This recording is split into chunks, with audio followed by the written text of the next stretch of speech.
और मैं तो खुद बॉर्डर पर इतना टाइम लगाया, मेरी एक चीज़ देखी हुई कि जो लोग मंच संभालते हैं, ज़रूरी नहीं है कि सारे किसान उनके साथ। आप अगर वहाँ पर जितने भी आसपास टेंट लगे, जितने भी अलग अलग गांव के जत्थे गए हुए हैं, अगर आप उनमें जाओगे तो ये लोग किसी भी राजनीतिक दल के नहीं हैं। ये लोग अपनी खुद के मन से, अपनी मंशा से इन काले कानूनों के खिलाफ लड़ने के लिए गए हैं। और मैं तो आज भी ये मानता हूँ कि भले ही जो भी आगे इनकी जितने भी कोई नेता हैं या कोई, भले ही ये किसी भी दिशा में चले जाएं, लेकिन देश का और प्रदेश का जो किसान है वो आज भी उतना ही मजबूत और डट करके बैठा है कि भाई हम तो इन काले कानूनों की पूरी तरह से खिलाफत करेंगे।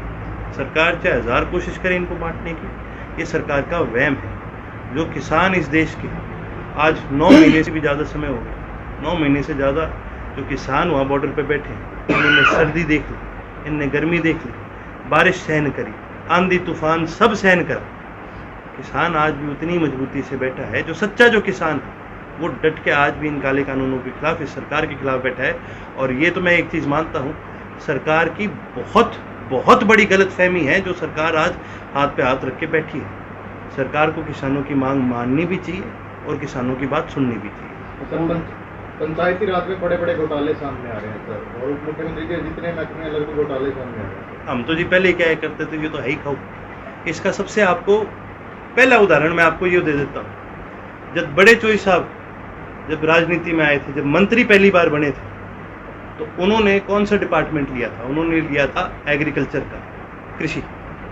क्योंकि उन्होंने हमेशा एक वादा किया था लोगों को कि भाई मैं किसानों के साथ हूँ और किसान ही मेरा पहला धर्म है, मेरा कर्म है, मैं कर्म से किसान हूँ, किसानों के लिए मैं काम करना चाहता हूँ। जब देश में उप प्रधानमंत्री बने तब भी उन्होंने जो डिपार्टमेंट अपने पास रखा वो कृषि का था। और जो जेजेपी के जो उप मुख्यमंत्री बने, इनने तो मांगी सारे रुपये वाले डिपार्टमेंट थे। और वो भी जब सारे प्रदेश में, सारे देश के अंदर लॉकडाउन लग गया था, जब महामारी इतनी ज़्यादा बढ़ गई थी कि भाई लोगों को घर से बाहर निकलना उनके लिए दुर्बल हो रखा था, कितनी डेथ हुई, कितना नुकसान हुआ है देश को, प्रदेश को। एक रट लगा दी भी ठेके खोल दो, ठेके खोल दो, ठेके खोल दो। क्यों? क्या इस चीज़ के लिए बड़ी चोई साहब की फोटो लगाए फिरते अपने पोस्टों पे? जननायक चौधरी देवीलाल होते तो कभी भी प्रदेश के अंदर ऐसी स्थिति ना आने देते।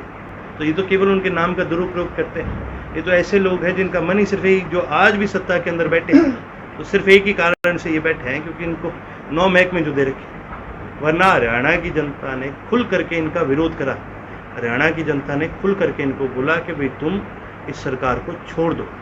बहाना इनके पास ये, भाई हमारे छोड़ने से क्या फ़र्क पड़ता है? अरे मेरे पिताजी ने इस्तीफ़ा दिया, एक इंसान के इस्तीफे से फ़र्क नहीं पड़ता, लेकिन इस्तीफ़ा दे करके उन्होंने हरियाणा प्रदेश के किसानों को, सभी साथियों को ये साबित कर दिया कि भाई जो सरकार इन गलत कानूनों में भाई लोगों को दबाने का काम करी, उस सरकार का मैं हिस्सा नहीं रह सकता। प्रोटेस्ट उन्होंने करी और सही मायने में जनता के बीच में जाने का उन्होंने काम किया। पार्टी काम का मेरे हिसाब से तो ये नेगेटिव में चलती है। अगर आप मेरे को कहोगे 1 से 10 के बीच में इनको कोई अंक दो, तो मैं तो नेगेटिव 1 दूंगा इनको। क्योंकि ये ऐसी सरकार है जहाँ कहीं पर प्रदेश के अंदर प्रोग्रेस की राजनीति करी जाती है।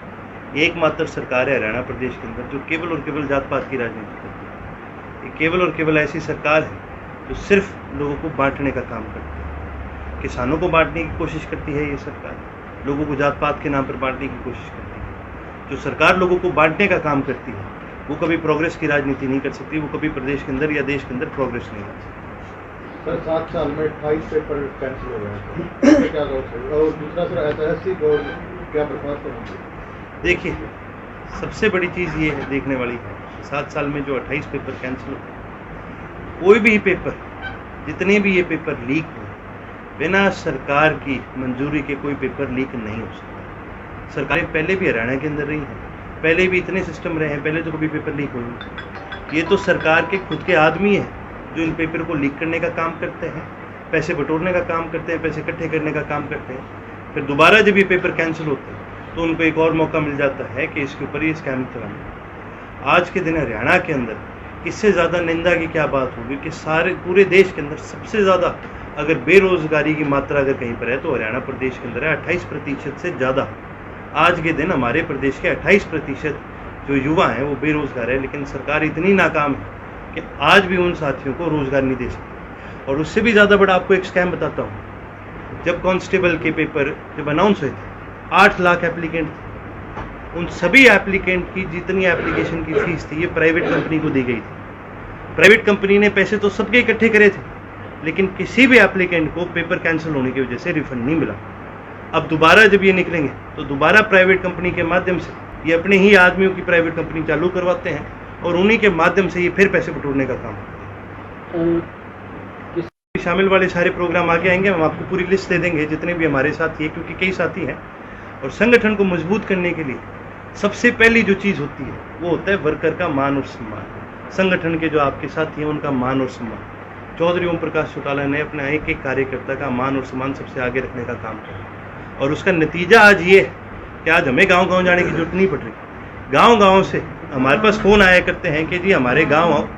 हम जी दूसरी पार्टी में चले गए थे, कोई जेपीजी में चले गया था, कोई बीजेपी में चले गया था, कोई कांग्रेस में चले गया था। आज वो सभी साथी एक चीज़ कहते हैं कि जी जो कार्यकर्ता का मान और सम्मान और जो संगठन में काम करने की जो खुशी मिलती है वो केवल और केवल इंडियन नेशनल लोकदल में मिलती है। वो सभी साथी आज एक एक करके भी पार्टी ज्वाइन करने का काम करे, और केवल कैथल के अंदर नहीं, सारे हरियाणा प्रदेश के अंदर अन्य जगहों में, अन्य जिलों में हमारे साथी जो पुराने साथी हैं वो वापस पार्टी में आने का काम करें। जब आपका परिवार बढ़ेगा, जब आपका संगठन बढ़ेगा, तो संगठन अपने आप और मजबूत होता चलेगा। दो चीज़ बताता हूँ, जो सरकार है, जो इनकी नीतियाँ, ये ऐसी नीतियाँ हैं जो केवल और केवल प्राइवेट लोगों को फ़ायदा दिलाने का काम करती है। ये सरकार काम कम करती है, दिखावा ज़्यादा करती है। इसका आपको एक उदाहरण देता हूँ। पहले तो मोदी जी सारे देश के अंदर भाई चलाते गए, बोलते गए कि भाई तुम एक काम करो, अपनी गैस की सब्सिडी छोड़ दो, भाई गरीबों को मैं सब्सिडी पे, फिर हर गरीब घर को मैं गैस दिला पाऊँगा। बहुत लोगों ने अपनी गैस की सब्सिडी छोड़ दी इस चक्कर में। और क्या करा सरकार ने, भाई जिन लोगों को सब्सिडी देनी भी थी उनकी भी सब्सिडी आज के दिन काट। डिपो में तेल मिला करता था, तेल की सब्सिडी मिला करती थी, आज के दिन वो बंद हो गई। ये काले कानून बनाने का सबसे बड़ा कारण ये है कि ये एफसीआई को कमज़ोर करने का काम कर रहे हैं। जब एफसीआई कमज़ोर हो जाएगी आर्थिक तौर पर, तो फिर कणक की परचेज कौन करेगा? और जब एफसीआई कणक की परचेज ही नहीं करेगी तो डिपो के अंदर वो सब्सिडी पे बेचने का कैसे काम करेंगे, देने का काम कैसे करेंगे? तो ये एक षड्यंत्र है कि सारे देश को, जैसे कि आपने बहुत जगह मीम पढ़े होंगे, देखे होंगे, ये तो कोई चीज़ नहीं है इस देश के अंदर जो आज बेचने राजी नहीं है। इनको तो मौका मिल जाए, ये तो पत्रकारों को और हमको भी बेच देंगे। ये तो ऐसी सरकार आज के दिन चल रही है।